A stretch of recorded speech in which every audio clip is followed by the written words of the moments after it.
We are streaming live on Glocawear.com, the audio, and we are now on all social medias: Facebook, Twitter, Twitch, YouTube, and all the rest. Hey, gentlemen, can y'all say something to the mic? I just want to make sure we got some audio. Hey, hey. Yo, yo, yo. All right, say no more. We Gucci, we Gucci. All right. This. Hold on. Give me 1 second, good brothers. Good brothers. There's a lot going on here. But this is the Glocawear Radio Show. We do this each and every Thursday. My name is Tucan Shab, and my partner Shab Bananas, he around, but salute to him. And right now, man, I'm blessed and honored to have a legend in the building, man. We got my man Shawn from As Yet, man. So salute to that, man. Clap my hands, man. You know what I'm saying? What's up, y'all? Thanks for having me. I appreciate it, man. Man, appreciate you, King, for sliding, man. Let me give you, you know what I mean, daps on that.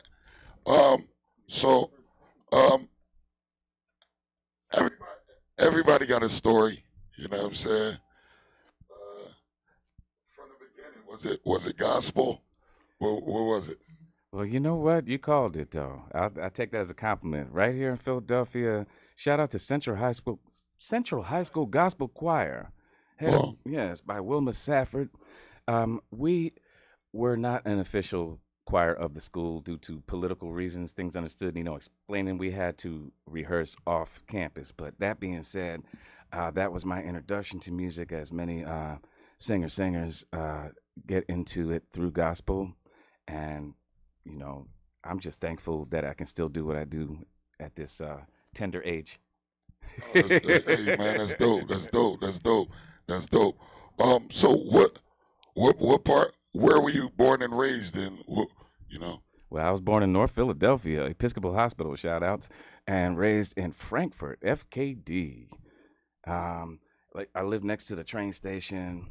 If you came up in the 80s and 90s, you know what it was like then. I mean, now we got needleheads.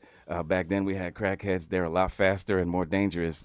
I ain't worried about the zombies, you know what I'm saying? They in slow motion. Oh my goodness, man. So I mean, I was like doing my homework and my resume, and I seen, bro, you done did a lot, bro. You know what I'm saying? Yeah, that's a major accomplishment, man. How did you get to meet the group, and how did y'all get together? Well, back in the day, around 1989, the boy Dion Allen was singing on a street corner like that. Underneath the L, there used to be them clothing stores that had the sneakers like City Blue, Street Blue, and whatnot. And I was on my way to school. I had to catch a train every morning, and I heard this wolf howling horribly, but the girls loved it. And I was like, man, if they like what he doing, you know what? I'm gonna go down there and battle him. I don't know why, but everybody used to battle sing back in the day. We fighting over songs back then. We started the group back then. We started as enemies and became good friends. It is what it was. Yeah. Did you ever imagine that it would take you where it took you? Because I see, man, y'all sold a lot. How many records did y'all sold? Y'all sold a lot of records, man. Well, definitely millions. A lot of folks only know one or two singles, but the thing is, those singles were on the Nutty Professor album, which the soundtrack for the Nutty Professor, the Eddie Murphy Nutty Professor, the first one. That, at the time, Def Jam put out, and it sold a couple million. Then our individual albums sold a couple million. Then our physical singles, we had 2 platinum singles that each went double platinum. We got a Grammy nomination in '98. To answer the earlier part of your question, there is a point, we did think we were going to be bigger than we were. I'll put it that way, because we came out when Boyz II Men was out, and we knew them too, and we're like, man, if they sold 10 million, we could at least do that. But, the numbers are no reflection on the talent, and I'm entirely grateful for even being able to be remembered this many years later. So I'm, thankful. Hell, that's, bro, once you make a song that's etched in people's minds forever, it's like, forever, you're part of their life. You know what I'm saying? So I definitely salute that. So, I mean, as far as like when Y'all did that as yet, Billion. So y'all did y'all do a lot of shows and hit the road a lot? You know what's crazy is that we spent 6 years from '89 to '95 as amateurs doing shows right up the road as second cousins, you name it, to the Coors Light, Talent, Carols in Color, and all the local joints. So like, by the time we got discovered by LaFace, we had already like toured the tri-state area from here to New York, D.C., Philly, Jersey, and after the deal, it was crazy. 44 countries plus. I lost count. Yeah, it was so wild. Yo, that's crazy. Salute to that, bro. Salute. So did you like the road? Did you what was the road like? Oh man, I mean, I don't want to get in trouble and say too much, but let's just say that there comes a point when there's too much fun and you're tired of having fun and you just want to get some sleep so that, because think about it, like you got the show, then after the show, the after party. Then you go back to the hotel. Then you got to get up and get on a plane the next morning. Rinse and repeat 40 cities, 50 cities. After a while, it's like, you know what? I just want to leave straight from the show, go back to the hotel and sleep. Like everyone wants to think it's all fun and games, but you will compromise your health trying to chase after every, tempting thing out there. So it was Without fun a though. question, that's good advice. That's good advice. Um, so all right, boom, y'all. That's when you got when you did the deal. Did, did the was the deal unexpected, or was y'all so hot on the independent circuit that you knew it was coming, or was it just out of the blue, like, oh shit? You know what? The way things happened was out of the blue, but it was not unexpected because it took us 6 years because we had signed so many different uh, deals that fell through or gotten, people make promises and they say, oh man, we're going to sign you. And sometimes it's not even their fault. Like there were other artists that were trying to start their own labels as a subsidiary, and we were young in the game. So we chased everything down. We sang at Showtime at the Apollo. We thought we were going to get signed that night. You know what I'm saying? But we always wanted to sign with Babyface because at the time, and to this day, he's obviously one of the most prolific writer producers, and LaFace Records only put out hits. I mean, so it was a natural fit, and we sought them out. But the surprise was that the way it came about, we'd recorded a demo in Philly, and we sent it out to L.A. Shout out to Maurice Wilcher, who helped us with the music, and Mark Coleman, who sent the music out to a friend in LA. And this boy was making a copy of a cassette at Guitar Center.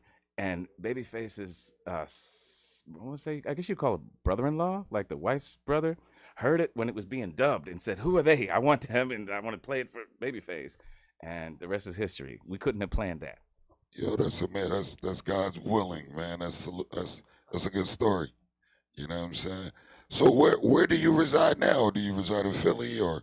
Well, I'm visiting right now, but by the time y'all see this, I may be in Malaysia. Who knows?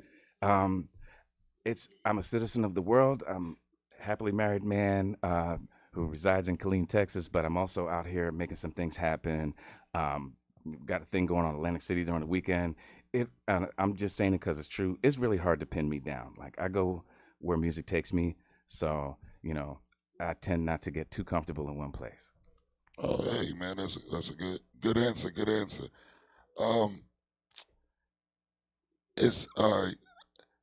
I mean, I feel as though do you feel as though music owe you anything since you'd had longevity in your career?